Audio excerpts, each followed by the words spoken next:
Bill Clinton তিনি যখন president তখনও ডক্টর মোহাম্মদ ইউনূসের ডাকে তিনি অলনে ছাড়েন বাংলাদেশে এসেছিলেন এবং বিল ক্লিন্টনের সেই আগমনের ফলে বাংলাদেশের রাজনীতিতে ক্ষমতার কেন্দ্রে ডক্টর মোহাম্মদ ইউনূসের সৌভাগ্যের যে দ্বার এটি উন্মোচিত হয়ে গিয়েছিল।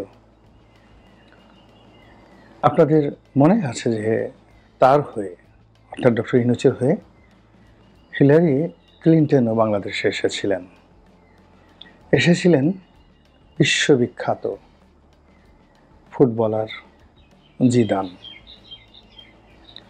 তো ডক্টর মোহাম্মদ ইউনূসের এই যে ইন্টারন্যাশনাল ব্র্যান্ডিং বা তার যে আন্তর্জাতিক অঙ্গনে বা পরিমণ্ডলে যে সম্পর্ক, সেই সম্পর্ক তিনি কখনো দেশের বাইরে, কখনো দেশের ভিতরে, কখনো তার ব্যবসায়, কখনো তার কাজে, কখনো তার প্রসিদ্ধিতে তিনি সেটি ব্যবহার করেছেন।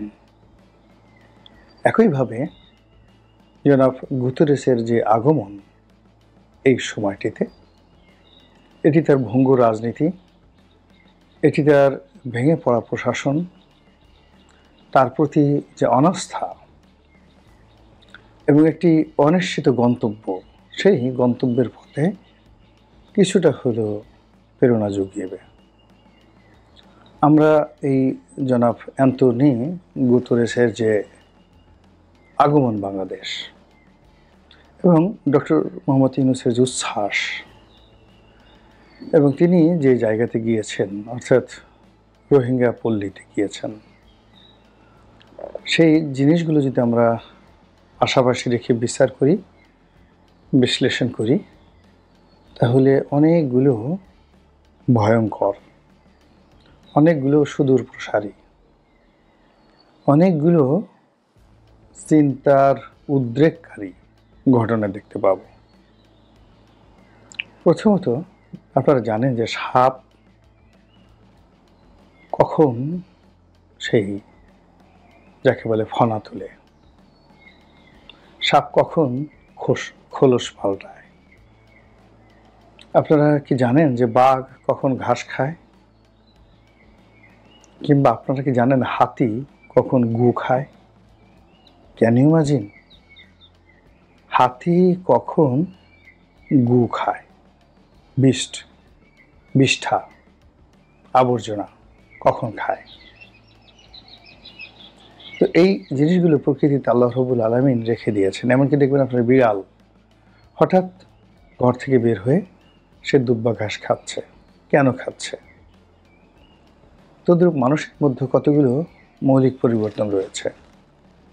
মানুষ যখন হঠাৎ করে তার কণ্ঠ পরিবর্তন করে ফেলে, ভাষা পরিবর্তন করে ফেলে এবং পোশাক পরিবর্তন করে ফেলে, আপনি ধরে নেবেন যে এর পেছনে সুদূর প্রসারী একটি পরিকল্পনা রয়েছে। এখানে মিস্টার অ্যান্থনি গুতেরেস তিনি বাংলাদেশের ঐতিহ্যবাহী পাঞ্জাবি পরে রোহিঙ্গাদের ওখানে গিয়েছেন। ডক্টর মোহাম্মদ ইউনূস এমনি পাঞ্জাবি পরেন, তার নিচে জিন্স বা অন্য প্যান্ট পরেন, আবার সঙ্গে একটা কেটস পরেন। এটি তার একটা কমন পোশাক। কিন্তু জীবনে তাকে যেটি করতে দেখিনি সেটি হলো টুপি পরতে দেখিনি।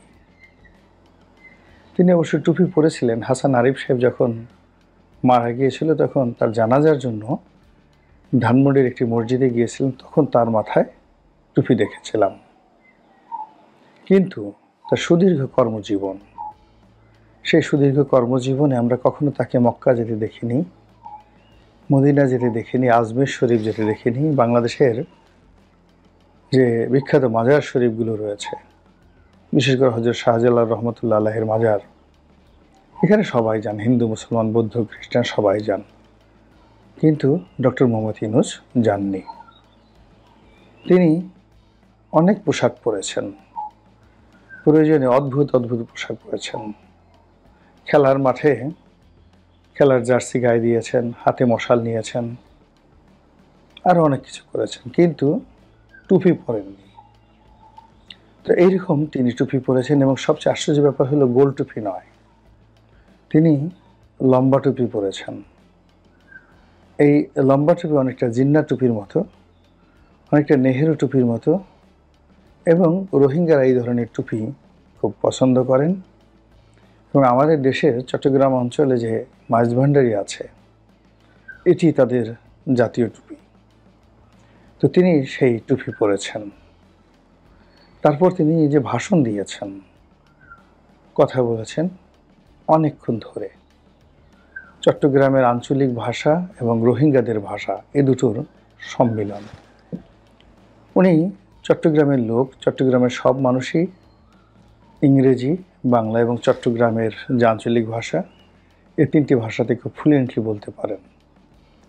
তো ডক্টর মোহাম্মদ ইউনূস সেটা করেছেন, কিন্তু তার সঙ্গে সঙ্গে চট্টগ্রাম ভাষার যে অপভ্রংশ, যেটি রোহিঙ্গা হয়ে গিয়েছে, সেই ভাষাটিও তিনি রপ্ত করেছেন।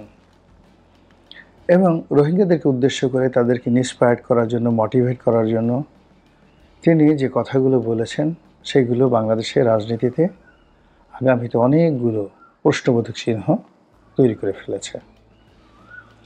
সেটি হলো শেখ হাসিনা যে অভিযোগ করেছিলেন যে বাংলাদেশের অভ্যন্তরে বেশ কিছু অঞ্চল নিয়ে এবং মিয়ানমারের কিছু অংশ নিয়ে, এমনকি ভারতের কিছু অংশ নিয়ে পশ্চিমারা এদেশে একটি খ্রিস্টান রাজ্য প্রতিষ্ঠা করতে চায়। তিনি বলেছিলেন যে আমেরিকা সেন্ট মার্টিন দ্বীপ তার কাছে চাচ্ছে, এবং বিষয়টি এত গুরুত্বপূর্ণ ছিল যে স্বয়ং মার্কিন পররাষ্ট্র দপ্তর থেকে এটি অস্বীকার করা হয়েছিল। ডক্টর মোহাম্মদ ইউনূস ক্ষমতায় আসার পরে সেন্ট মার্টিন নিয়ে যে আমরা যে তৎপরতা দেখছি, যে কর্মকাণ্ড দেখছি, সৈয়দ রেজওয়ানা হাসান, যিনি বন ও পরিবেশ মন্ত্রণালয়ের দায়িত্বে নিযুক্ত উপদেষ্টা, তার যে বাড়াবাড়ি দেখছি, তাতে অবস্থা দৃষ্টি মনে হচ্ছে যে শেখ হাসিনার যে আশঙ্কা, তার যে কথা, তার যে বক্তব্য, এটি বারবার আমাদেরকে স্মৃতি কাতর করে তুলছে। এরপর এই রোহিঙ্গা জনগোষ্ঠী, তাদেরকে নিয়ে যে প্রচার অপপ্রচার দেশে এবং দেশের বাইরে, তারা একটি আলাদা রাষ্ট্র গঠন করতে চায়। এখন বাংলাদেশের জন্য বিস্ফোরা, এমনকি বাংলাদেশের যে অঞ্চলে তারা আছে, এই অঞ্চলকে তারা আলাদা করে, তারা আরাকান আর্মির সঙ্গে যুদ্ধ করে সেই অঞ্চল থেকেও বিরাট একটা ভূখণ্ড নিয়ে আলাদা রাষ্ট্র গঠন করতে চায়। এবং এই রাষ্ট্র গঠনের সঙ্গে বাংলাদেশের অনেক মৌলবাদী সংগঠন, ইসলামিস্ট জঙ্গি হিসেবে যাদেরকে পশ্চিমারা মনে করে, তারা এবং আরও অনেক সংগঠন জড়িত, চট্টগ্রামের অনেক আঞ্চলিক সংগঠন জড়িত। এবং এই রোহিঙ্গারা প্রায় 15 লাখ রোহিঙ্গা, তাদের মধ্যে 10 থেকে 11টি সংগঠন রয়েছে, হাজার হাজার অস্ত্র তাদের রয়েছে, অবৈধ অস্ত্র। এহেন কুকর্ম নেই, খুন, ধর্ষণ, রাহাজানি, চোরাকারবারি সব তারা করে। এবং সেই রোহিঙ্গাদের বন্ধু সেজে তাদের ভাষায় কথা বলে তাদের সহানুভূতি আদায় করা, সমর্থন আদায় করার পেছনে টুপি মাথায় দিয়ে ডক্টর মোহাম্মদ ইউনূসের যে উপস্থিতি, এটি আপনার কেমন লেগেছে? আপনি কি তার এই কর্মকাণ্ডের মধ্যে কোন কোন শুভ ফল দেখতে পাচ্ছেন, কিংবা আপনি কি এর মধ্যে কোনো অশনির সংখ্যা দেখতে পাচ্ছেন, কিংবা পশ্চিমে কোনো চক্রান্ত রোহিঙ্গাদের নিয়ে আছে কিনা? চীন এখানে কি করতে যাচ্ছে? চীন কেন ডক্টর মোহাম্মদ ইউনূসকে হঠাৎ করে দাওয়াত করে আলাদা চার্টার প্লেন পাঠিয়ে তিনি চীনা প্রেসিডেন্ট ডক্টর মোহাম্মদ ইউনূসকে বেইজিংয়ে নিয়ে যাচ্ছেন? এই সব মিলিয়ে পুরো পরিস্থিতি কেমন একটা জটিল থেকে জটিলতর মনে হচ্ছে। মহান আল্লাহ ভালো জানেন, তিনি আমাদেরকে হেদায়েত করুন, হেদায়েত দান করুন এবং সমূহ